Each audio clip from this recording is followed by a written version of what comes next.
Hi guys, welcome back to SwitchUp. Today we've got our review of Legend of Mana. It was the 4th game released in the Mana series and the first that was not available on a Nintendo console, instead releasing for the PlayStation in 1999 in Japan. While still being an ARPG, like the games that came before it, the gameplay was mixed for this entry, introducing an artifact and land make system. Well, the game has been remastered and is available on the Nintendo Switch this week. Is it truly legendary, or has this particular legend lost its meaning over time? Thanks to Square Enix for the review copy. Now, let's find out.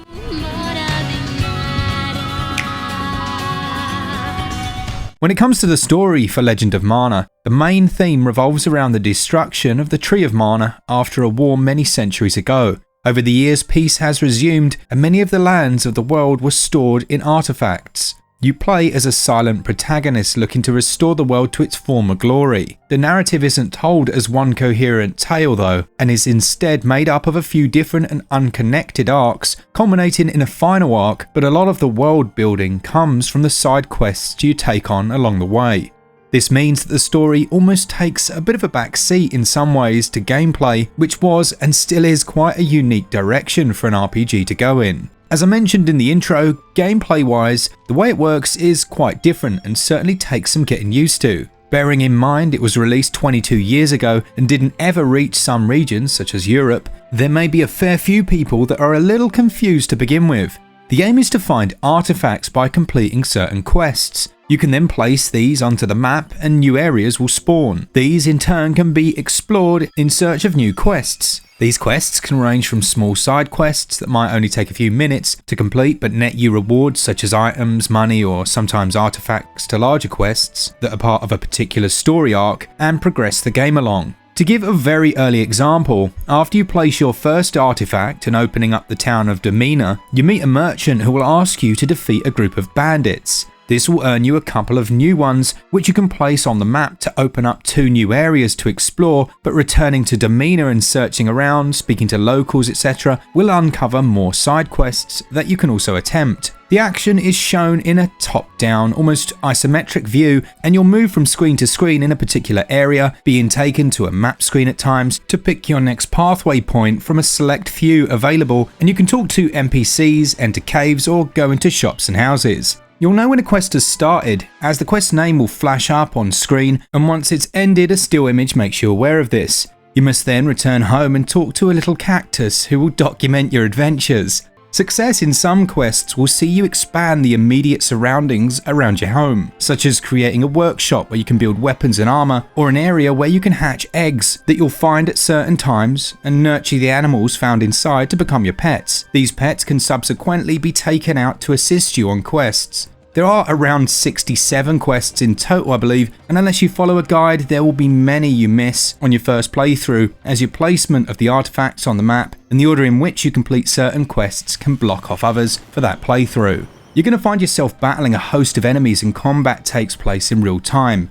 Enemies on the screen cannot be avoided by default, and battle will commence as soon as you step towards them, but you can turn battles off for the remaster should you wish to do so. You're free to move around the screen, and it almost has a beat-em-up quality to it, with you being a 2D sprite on a 3D plane. You can attack, block and jump, and will also unlock special attacks and use once your energy gauge is full. All enemies have health bars and will drop items or currency, and you'll gain XP and level up certain statistics for your character. Some quests culminate in a boss battle, and these are fairly similar, albeit they usually have multi-layered health bars that must be whittled down. Each has a pattern or set of moves to learn and try to avoid. The reason I said it was initially confusing is that owing to there being no real overall story, you aren't always guided towards a path, as you generally are in most RPGs, and after finishing the first quest, I wasn't really sure where or how to initiate the next, and sometimes I began a quest but wasn't actually sure where to go next to partake in it, as the dialogue with the character in question didn't really give me much to go on.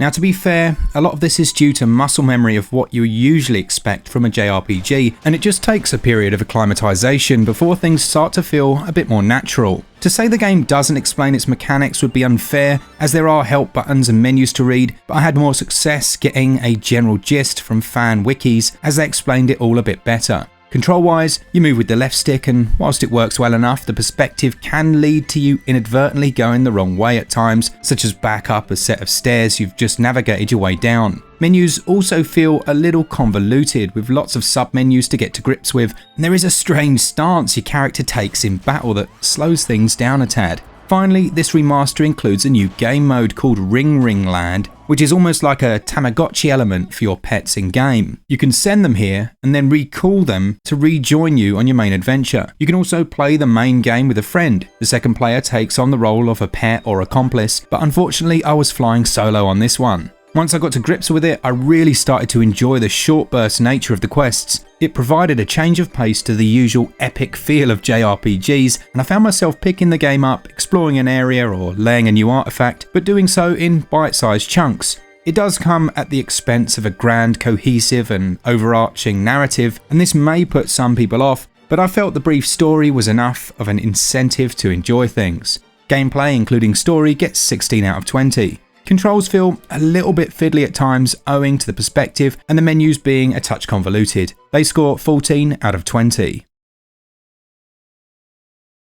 In terms of the visuals, the use of pixel sprite work for the characters blended with drawn backgrounds is quite simply beautiful. As far as I know, the backgrounds have been redrawn for this remaster, and the lush environments really do stand out. Even more decadent settings have a strange vibrancy to them that really brings everything to life and makes each new area you visit a joy to discover. The sprite work is equally as beautiful, and characters have a good level of personality afforded to them, although it's perhaps not as clean as it could have been at times. The male and female protagonists that you can choose to play as, for example, are quite difficult to distinguish between. There are some areas where the perspective and the art style itself can make it also difficult to know where to go, as some pathways were not as obvious as others. The Mindas Ruins is an example of this, which made the puzzle solving sections here a bit of a chore. Performance-wise, well, there are occasional moments of slowdown, generally when leaving a screen. It's not a huge deal in terms of gameplay, and things are fine for the vast majority of the time.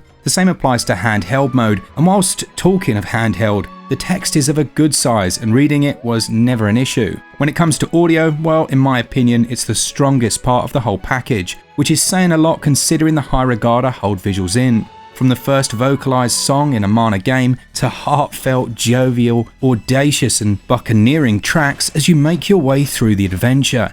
Each is so rich and lends so much emotion to each area, and this compensates a little for the lack of a strong narrative mentioned earlier. Each track has a new rendition for this remaster, although the original versions are also included and you can switch between them at will via the menu screen, where a full list of the 55 tracks that make up the musical score is included. Visuals are bright and beautifully drawn, and whilst a bit of slowdown spoils things a tad, they still look great and score 18 out of 20. Audio is absolutely breathtaking, and composer Yoko Shimomura did a fantastic job of adding the emotional punch to a game with a minimal approach to storytelling. It gets the full 20 out of 20. Legend of Mana costs £24.99 and regional equivalents are on the screen right now. It could take anywhere between 20 hours if you ignore a lot of the side quests or use a guide, to nearer 60 or 70 if you want to do absolutely everything on a completionist run. Owing to the fact certain quests may not be available to you in one run, there is scope for replayability as well. It does all feel a little bit disjointed, lacking the emotional attachment of some of its peers, which may make the journey feel a little hollow for some. This wasn't my take, but I would understand how some would get this impression. It's another game that only received a physical run in Asia, unfortunately, although it does have English on the cart if you're interested. Value gets 17 out of 20. To conclude, Legend of Mana, despite its age, makes for a nice change of pace to the ARPG scene, due to the risks it took in its gameplay mechanics when it was released 21 years ago. It almost feels like a collection of smaller adventures than a grand and expansive tale, and this may deter those that see storytelling as a major part of the RPG experience. For me though, I quite like this approach after an initial period of acclimatization, and would definitely recommend it to anyone looking for an RPG that mixes the formula up a tad.